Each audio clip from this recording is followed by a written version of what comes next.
Yo, what's up, everybody? It's Justin live from B2B Vault, the Biz to Biz podcast, sponsored by Nationwide Payment Systems, hosted by this guy, the Mark McGuire of payment processing himself, Alan Kopelman. And we'll be providing you educational information about fintech, payment processing, small business, and the technology businesses are using in the world today.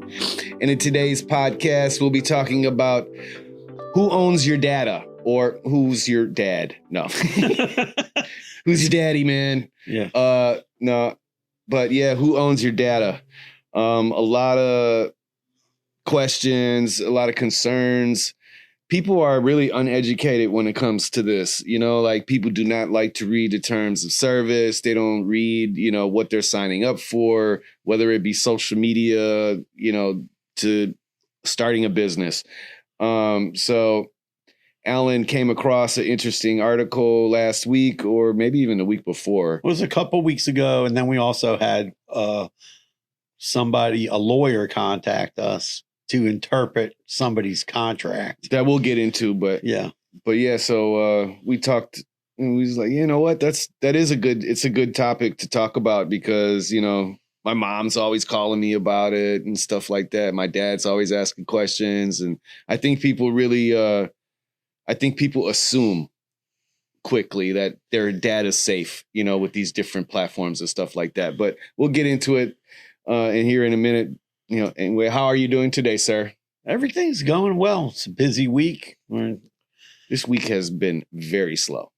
It's been slow. My week went fast. I've probably slept 8 hours this week. So wow, that's not good. You gotta catch up over the weekend. I just can't fall asleep. So melatonin, whatever. It's not working. Really? I've taken it Tuesday, Wednesday, and Thursday. I've taken this natural one. It works. Zerbies. I used it. It's natural. Okay.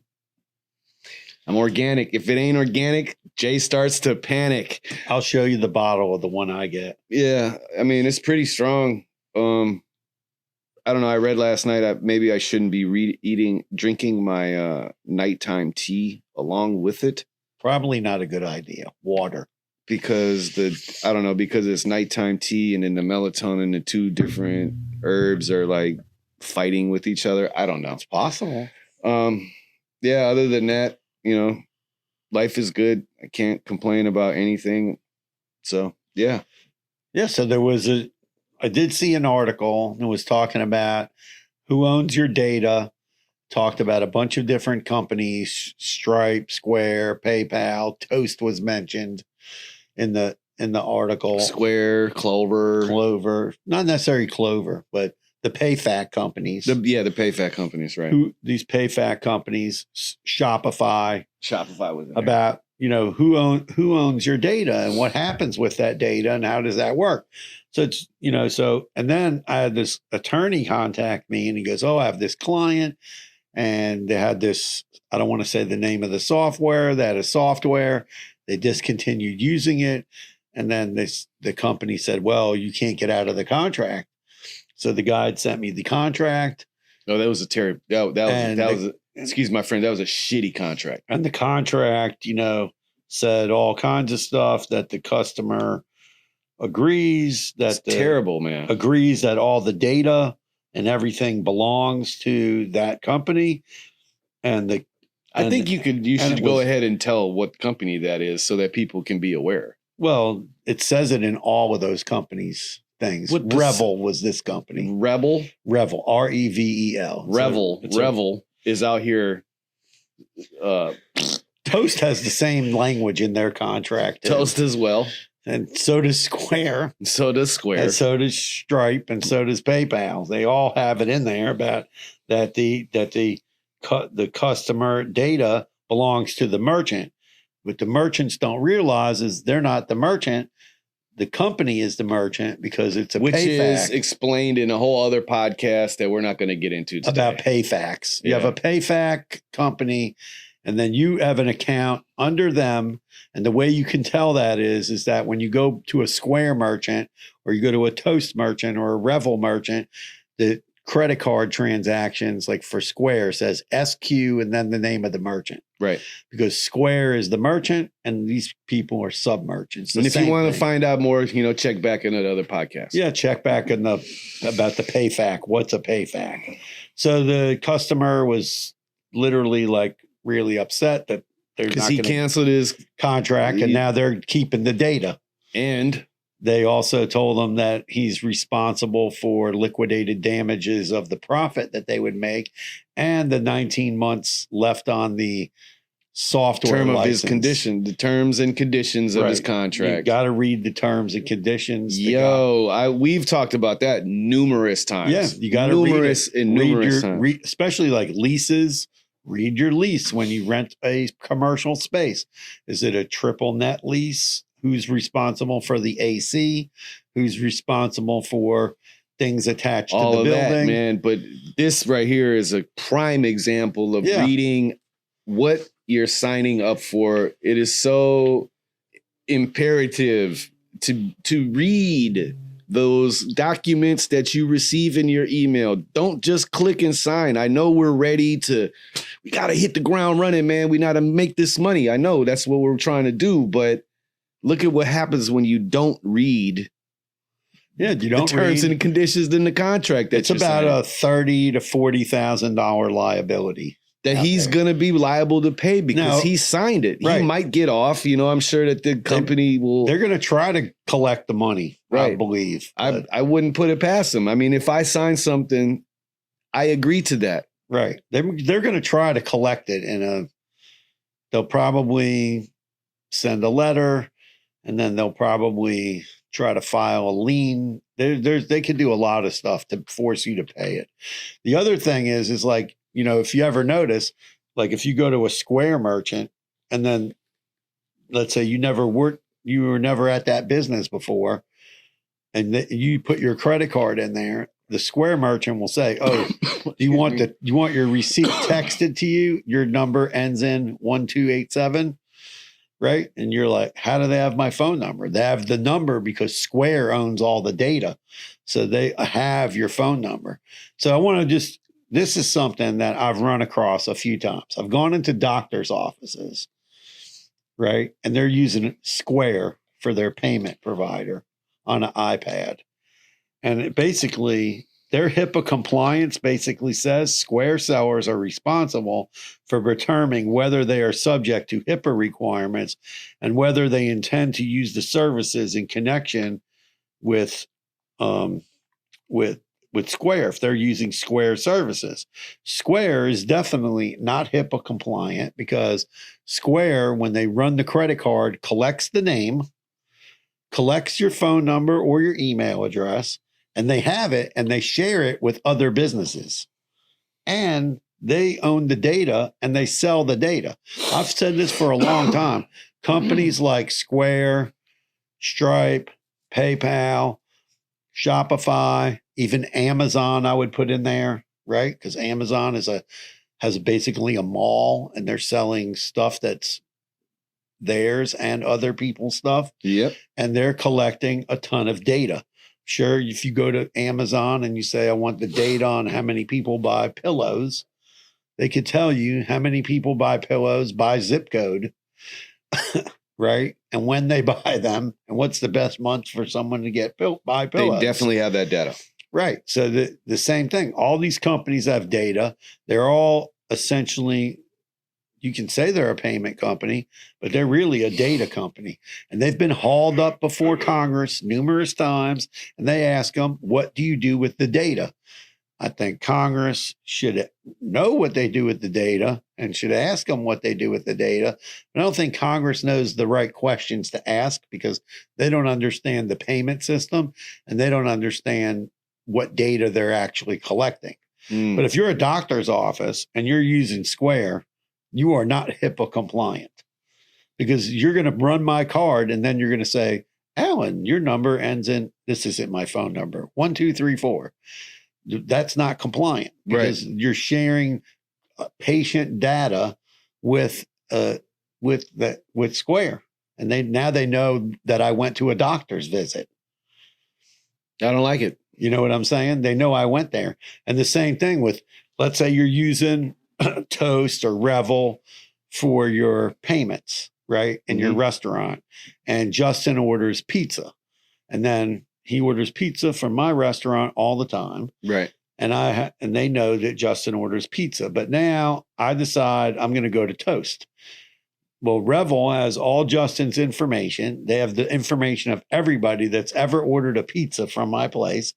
And if they have another restaurant in the area, they can literally start marketing to people to order pizza from that other restaurant and take your customers from you. And if you don't think that they're doing that, I mean, that's been happening for a while now. Yeah, that's been going on. So same thing. If somebody's selling something on Shopify, and they go make a WordPress site, Shopify has all the data on everybody buying Justin's coffee, and they can do whatever they want with it. And they know who's buying the coffee, what zip code's buying the coffee. I mean, it's just kind of goes back to like, I mean, Amazon, when you said that, I knew a guy who was selling bed bug sheets. Right. Through a reseller account. Yeah. Well, he was making a boatload of money. Amazon found out, created the same advertisement as him, made their bed bug sheet, I don't know, 10 cents cheaper, or however cheaper they made it. Wiped him out. Yeah. No, he never sold another bed bug cover ever again. I've seen that a bunch of times. Like Rocky his favorite treat is that chicken jerky. So I used to buy it in these big jars of chicken jerky. And then one day when I go on there, I see, oh, there's a different brand of chicken jerky. And then I say, well, ooh, that one's $10 cheaper. That's a lot of money, $10. Oh yeah, for sure. So I buy one just to check it out, and I get it. And then I read it's like Shlomo or Slow-Mo, some weird name. And then I look it up, and it's owned by Amazon. Exactly. So they basically saw like, here's somebody selling. No, that's why, as far as in the entrepreneur world, we hate Amazon, right? Like, the makers, the people who are out here making stuff and really like creating stuff. And, even as simple as the marketing side, we find this product is very useful, and then we market it to the point where we're actually making some money. And then Amazon comes in and literally does what you says. Like, they'll go to the point of buying the fulfillment center where it's coming from. Yeah, I know somebody. It is insane what they're doing to small businesses. Yeah, we had a client down here that was making towels. Right. And they were manufacturing towels. They were selling them on their own website, but then they started putting them on Amazon. They sold a ton of them on Amazon. Amazon tried to circumvent them. However, the guy was very smart, and he had like a patent on this towel. Smart. And he went after Amazon. Amazon bought his company from him to make him go away for a lot of money. I bet you they did. For more money. Yeah, because they basically ordered the towels from the same place. He was making them. Oh, they ordered them from him. Yeah, and had it shipped to their office. Fulfillment center. And then they had somebody like copy it. So they ordered the towels from Amazon and gave it to a laboratory, and they saw that they copied their towel. Wow. The exact way it was made and everything. So that happens all the time. And it's sad. When I see that happen, I go, here's a small entrepreneur, right? They spent all their money, developing a product. R&D and they took their life savings, right? I don't know how many loans. Times, right? Took loans out and all that. And then Amazon comes and crushes them. And there should be rules against that. And I see it, I've seen it on Shark Tank before. Like Mark Cuban. So I like Mark Cuban. So I saw one time there was. I kind of like Mark Cuban too. I like what he said in Kyrie's defense. So there was a kid that was made this like honey. Yeah. And Mark Cuban asked how much money was invested in the honey. And he felt so bad because his family like invested all the money into this honey business. And Mark Cuban said, I'm going to help you guys out. He goes, I don't know if the honey business, I'll have to look it up to see if this honey business made any money or whatever. But Mark Cuban, helped these people and invested money into their business. I don't think he even thought it was going to make any money, but he saw how hard they worked, Right. his kids and all that. It's funny that you just said how hard they worked. I was listening to this guy, like a psychologist or whatever, and he was talking about there was a test that they made, well, like a trial or whatever they call it, experiment. And there was a group, they had two groups of kids, and they had problem solving. They had the, little tests in front of all the kids, young kids. Right. And they, in two different groups. And same stuff. They had to figure out the same stuff all on their own. One group was, when they completed the task, they were praised with, oh, you're so smart. You're going to be a genius, blah, blah, blah. And the other group was, their constructive criticism or whatever praise was, oh, you worked really hard. You know what I mean? You're doing just a really great job. And the reason I'm saying is because the kids who were told, oh, you're so smart, you're a genius, blah, blah, blah. In the very next test, they failed. And all the kids who were told, oh, you did it really great, you tried really hard, you worked hard, keep up the good work, et cetera, that type of stuff. Right. They all flying colors. So I thought that was interesting, and it makes sense to me too, because, you don't know your baby's going to be a genius. And data is like a crazy thing because we get emails all the time. Oh, put this pixel on your website. We're going to be able to tell you who visited. Yeah, we're taking your data.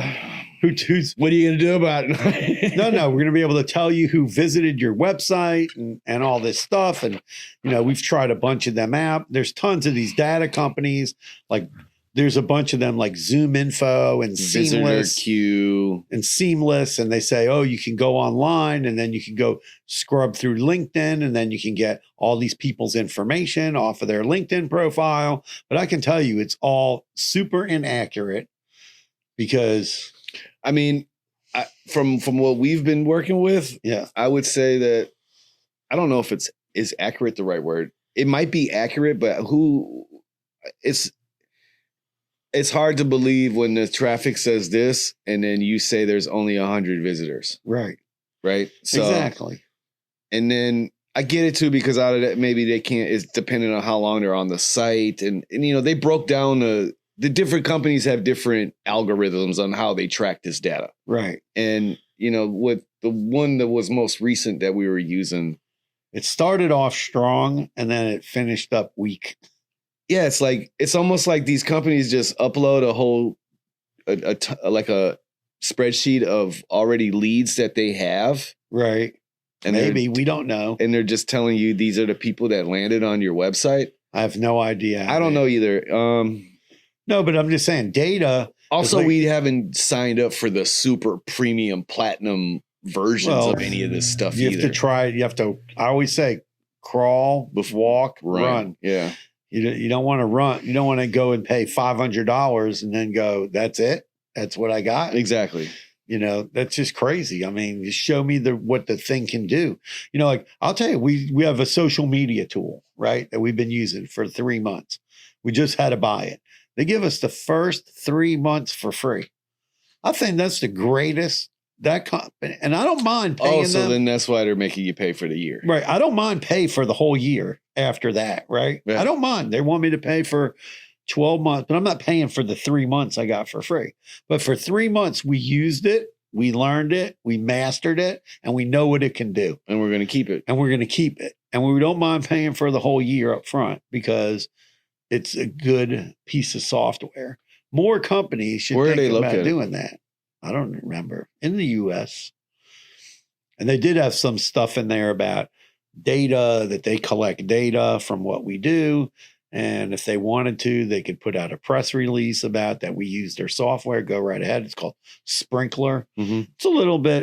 It's more expensive than the other social media posting tools, or just as expensive, but it's $2.99 a month. Yeah, but we have a lot of accounts. Right, but I'm just saying for $2.99, it's not that expensive for what you get. It was way. If you're a small business that's managing more than 5, profiles on social media, I would I suggest it. I've never really even used it, and I was like, oh, but from what I see, from what they're using it for, it's really cool. Yeah, it does a really good job. It schedules the posts. It has AI in it. It's doing. They've improved the use of the AI tools and everything in there. Yeah. I think that it's a very helpful piece of software. It's worth the $2.99. The fact that they give you 3 months for free is awesome. Other ones gave us like 10 days, a week, 5 days, 5 days. And they're just as expensive, sure, as that one. But that one gave you, give 3 months for free. So, data is very important. Everybody wants data. Like we've had people try to sell us like intent data. Yeah. But we, as a small business and with, technology, we use the data to improve our website. We improve, we use this data to improve, the content that's on the website so that people who land there. Well, that's how we come up with podcast episodes. We use the data for podcast episodes. So there's always the good and the bad, right? Yeah. I'll give you another example. We had a client that came to us and they had 100,000 customers. They were using Squarespace for their credit card processing. Square pulled the plug on them. And guess what? The 100,000 customers, the guy was not running like a side program. He lost them all. He lost all the data for the 100,000 customers. No way to get it back. The only way to get it back would be for them to sue Square. How could he can't pull out some they sort had of receipts? the email? They cut him off from the platform. Oh, he can't even log in. Yeah, he can't log in. They said, no, we're keeping your information. Not giving it to you. Not giving them the credit card numbers. They're not giving them the names, the addresses, nothing. I was like, what was he selling? CBD, but it doesn't matter. I've seen it happen with other regular merchants. I was just wondering what he was selling. It was a CBD client. It was a huge CBD company, and they went under. But the thing is, there are third-party softwares that can hold your subscription data aside from the credit card processor, aside from the gateway. Well, you should be exporting that out of there I would, if depending on how busy your store is, man. Assign somebody. You better be exporting, your clients out of there at least once a week, bro. Exactly. And this is again when people who don't know about managing a website, they don't know how to run a business, et cetera. They just sell stuff. No, sometimes people have uber success, right? You're flying high, you're doing $1 million a month in sales, and then all of a sudden the plug gets pulled out, and then you go, oh, well, I'll just switch processors, and then you go, well, where's my data? You ain't got it. And your data's gone. Yeah. And I've heard this story from people that use PayPal, people that use Stripe, people that use Square. We moved somebody that was on Stripe to another gateway. And I said to them, I said, you can just either leave the recurring transactions over there on Stripe, or we put Stripe in touch with the gateway, and then they transfer it amongst, they're not going to give it to you, but they'll give it to the new gateway company. So, they get in touch and they, say, send it over. They charge. Same thing, like this guy that with the Revel, right? He wanted the file with all this gift card information. Yeah. They charged them per record to get it all. Yeah, that's what happens. So, you got to read your contract before you go and cancel. Download all your data. Oh my God. Please, man. All right. Quick, just a quick checklist. Number 1 would be to read the contract. Read your contract. Read the terms and conditions. Understand what the length of the contract is. Who owns the data? Is it yours? And if you do leave, get your data before you leave. Because I've had clients where I tell them like, oh, what's the checklist, Alan? We just went down the checklist. read the contract, understand the terms and conditions. That's all the same thing. Read the contract. Understand the terms and conditions. Make sure they can process for your business type, because that happens all the time. We're talking about data, man. Yeah, but that's part of your data. You're giving you all your stuff. And make sure, like, do you want Shopify or Amazon or Square to know everything about your business? If you don't, then you should build a WordPress site. Then you own all the data and you control everything. Yeah. So regardless of that as well, you should also download your data that you have on your store or wherever you're holding your customer information so that you have a copy of it yourself. Yeah. Hard copy on your computer. I mean, that's a no-brainer. Yeah. And download your sales and all that. I mean, you should have copies of all of that. Everything, all your sales data, all your customer That's what data. I'm talking about. Right. Your sales data. Right. And if you're running subscription, I recommend third-party subscription services. Could be a little expensive, but in the long run, you own the data. And because you own the data, if you want to switch processors or maybe you want to add a second credit card processor, you have the data and you could still run those transactions because the credit cards data would be sitting on the third party. And even if the credit card processor cut you off, you could go get another merchant account and you still have all the data. Nice. So that's why you should use it. When you're small, maybe not. But once you get bigger, I mean, when you're small, you still need to be. Yeah, you need to download your data. Your contracts, understand what you're signing up for, know what you're getting yourself into. Yeah, we talked about this on starting a business. You're not just going to, walk into a plumber shop and ask them to change your oil, bro. You know what I'm saying? So like you got to read your contracts, understand what you're getting yourself into, and always download your sales information, whatever data that you can pull off of the platform that you're using. It's yours, so use it. And if you're in some kind of medical business, you should not be using these services, right? PayFac services. I don't care what kind of medical business. My dad is actually, he's going back to that pain management clinic, right? And they still swipe. They shouldn't be swiping. I told my dad the next time you should do a chargeback. Every time you go, you should just do chargebacks. Well, don't do a chargeback. All you have to do is say, I don't remember going there. And then they'll send a receipt in with no EMV chip and he'll get his money back. That's what I'm saying. You don't even have to do a chargeback. Just ask for the receipt. They'll show no EMV and they'll get a chargeback. Yeah, if you're a doctor's office, you need to have EMV and you need to make sure you're using a HIPAA compliant solution.